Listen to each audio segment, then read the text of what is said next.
అడవి మధ్యలో ఉన్న ఈ దేవాలయం గురించి చాలా మందికి తెలియదు. అయితే ఇప్పుడు దాన్ని చూద్దామా? హాయ్ అండి, అందరికీ నమస్తే. ఇప్పుడు మనమైతే ఉప్పుచెర్లలో ఉన్న మల్లయ్య స్వామి కొండటండి. ఆ దేవాలయం దగ్గరికి అయితే పిడుగురాళ్ళ నుంచి నేను బండి వేసుకొని బయలుదేరుతున్నా. ఈ దేవాలయం విశిష్టత, ఈ దేవాలయం ఎక్కడ ఉంది, ఈ దేవాలయానికి అసలు ఎలా వెళ్ళాలి, ఎంత ఖర్చు అవుతుంది ఏంటి అన్నది మనం వెళ్తూ మాట్లాడుకుందాం. నేనైతే నాతో పాటు ఈరోజు మా బావమరిది బండి పట్టుకెళ్తున్నానండి. స్కూటీ ఇక్కడికి వస్తే స్కూటీ ఉంటుంది నాతో పాటు, మన ఊర్లో ఉంటే బుల్లెట్ ఉంటుంది. అదేవిధంగా మనతో పాటు ఈరోజు మన బ్యాక్ ప్యాక్, హెల్మెట్ అయితే ఏం లేదండి, ఇక్కడ హెల్మెట్లు మనకు పట్టవు, అందుకని అయితే హెల్మెట్లు ఏం తీసుకెళ్ళట్లా. మనకైతే ఈ ట్రిప్లో పిడుగురాళ్ళ నుంచి సుమారు ఒక 20 కిలోమీటర్లు ఏమైనా వస్తుంది, 20 నుంచి 30 లోపు వస్తుంది. ఈ ట్రిప్లో మనకు 500 రూపాయలు ఇచ్చారండి. 500 రూపాయల్లో ఒక 200 రూపాయలు ఆయిల్ కొట్టించా, 300 రూపాయలు మన దగ్గర ఉన్నాయి. ఈ 300 రూపాయలతో మనం ఈ ఎండ ఎక్కువగా ఉంటే మంచినీళ్ళు కానీ, కూల్ డ్రింకులు కానీ, లేకపోతే ఇంకేమైనా కొనుక్కొని తాగుదాం, లేకపోతే బండిలో పెట్రోల్ అయిపోతే పెట్రోల్ వాడుకుందాం. నేనైతే 200 రూపాయలతో ఆయిల్ కొట్టించా. ఇదిగోండి, పైన అయితే ఆర్చ్ ఉంది కదా, ధనమల్లికార్జున స్వామివారి దేవస్థానం అని. ఈ ఆర్చ్ లోపలికి వెళ్ళాలి ఉప్పుచెర్ల నుంచి. ఇప్పుడు మనం లోపలికి వెళ్ళిన తర్వాత ఎలా ఉంటుందో చూద్దాం. మళ్ళీ మీ ముందుకు వచ్చానండి ఈ వీడియోతో. ఇలా మేము ప్రయాణం చేస్తూ ఉంటే ఒక అద్భుతమైనటువంటి లొకేషన్ వచ్చిందండి.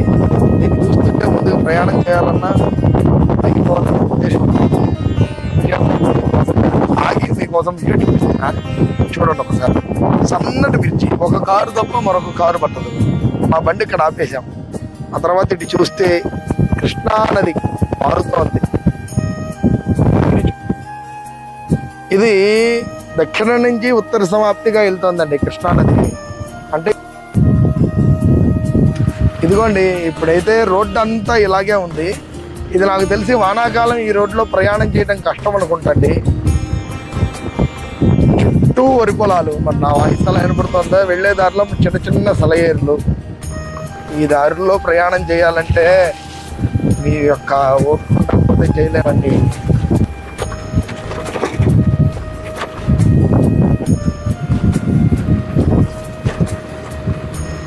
స్టార్టింగ్లో చూసుకుంటే కొంత దూరంలో సిమెంట్ రోడ్డు పోసారండి. ఇకపోతే ఇక్కడైతే మన గణనాథుడు ఉన్నాడు. అంత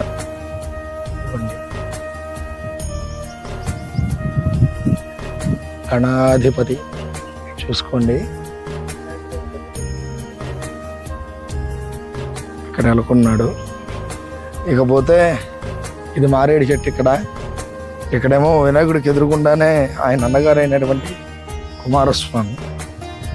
మనం ఇవేవి తాళాలు తీసే పని లేదండి, ఊరికే చూసుకుంటూ వెళ్తాం.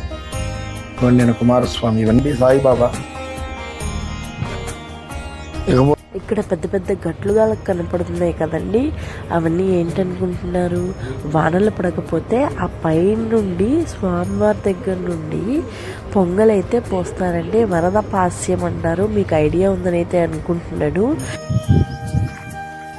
అంతా కొండ ప్రాంతం అండి, చాలా ఆహ్లాదకరంగా ఉంది. చూడండి, అంతా కొండ ప్రాంతం, ఊరికి చాలా దూరం. ఇదేమో అన్నం ఉండేటువంటి ప్రదేశం అండి. ఇక్కడ కాశీ విశ్వేశ్వరుడు, విశాలాక్షి, అన్నపూర్ణాదేవి. ఇక్కడైతే కొన్ని మెట్లు ఉన్నాయండి. అక్కడేమో గురు దత్తాత్రేయ స్వామి దేవాలయం అంట, ఇక్కడేమో అయ్యప్ప స్వామి దేవస్థానం. అంటే నాకు తెలిసి ఇక్కడ లేని దేవుడు ఎవరు లేరండి, అందరు ఉన్నారు. ఏ వారం వచ్చినా ప్రతి వారం ప్రతి దేవుడిని దండం పెట్టుకోవచ్చు. పైన వేణుగోపాల స్వామి, హనుమంతుల వారు.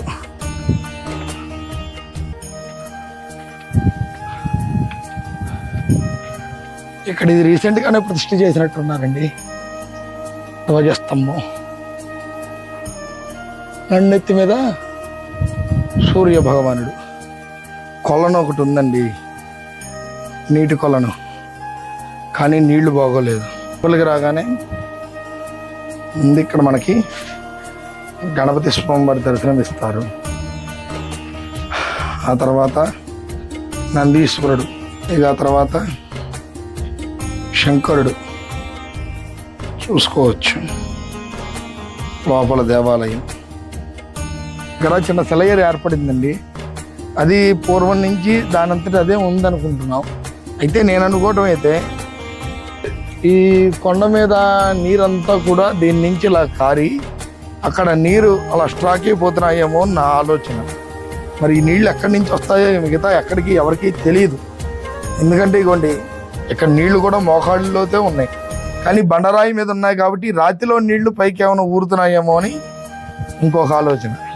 లేదండి, ఇక్కడ నీళ్ళు ఇక్కడే పుడతాయి అన్నమాట. ఇక్కడ నీళ్లు ఇక్కడే పుడతాయి, తీసే కొంది వస్తూనే ఉంటాయి, ఎన్ని నీళ్ళు తీసినా వస్తూనే ఉంటాయి. అయితే ఈ నీళ్ళతో అభిషేకం చేస్తాము, వంట కార్యక్రమం కూడా చేసుకుంటామండి. దీనివల్ల ఏందైతే ఈ దేవాలయం బాగుంది చూడడానికి, బాగాలేదు అని నేను చెప్పను, ఎందుకంటే ఆహ్లాదకరమైనటువంటి వాతావరణం ముందైతే అది నేను చెప్తా. ఏ మనిషికైనా ఒక దేవాలయానికి వెళ్తున్నామంటే ప్రశాంతత కావాలి. ఇప్పుడు సిటీలో ఒక దేవాలయం ఉందనుకోండి, రద్దీగా బయట ఉన్నటువంటి హడావిళ్ళు అవన్నీ, హారన్లు విజువల్స్ ఇవన్నీ కనపడతాయి. అదే మనము ఇలాంటి ఫారెస్ట్లో ఉన్నటువంటి దేవాలయాల దగ్గరికి వస్తే మనకు వచ్చేటువంటిది ఏమిటి, మనసు ప్రశాంతత వస్తుంది. ఎన్ని కష్టాలున్నా ఎన్ని చికాకులున్నా గుర్తు రావు. ఇక్కడ ఉన్నటువంటి కాసేపు కూడా భగవన్ నామస్మరణ మాత్రమే మనం వెళ్ళి దేవుడిని దండం పెట్టుకోండి. ఇక్కడితో ఈ వీడియోని అయితే ఎండ్ చేసేస్తున్నాం. ఇక్కడి నుంచి అయితే మేము బయలుదేరిపోతున్నామండి. హర నమః పార్వతీపదే, హర హర మహాదేవ్. సరేనండి, ఇక్కడి నుంచి అయితే బయలుదేరిపోతాం. బాయ్.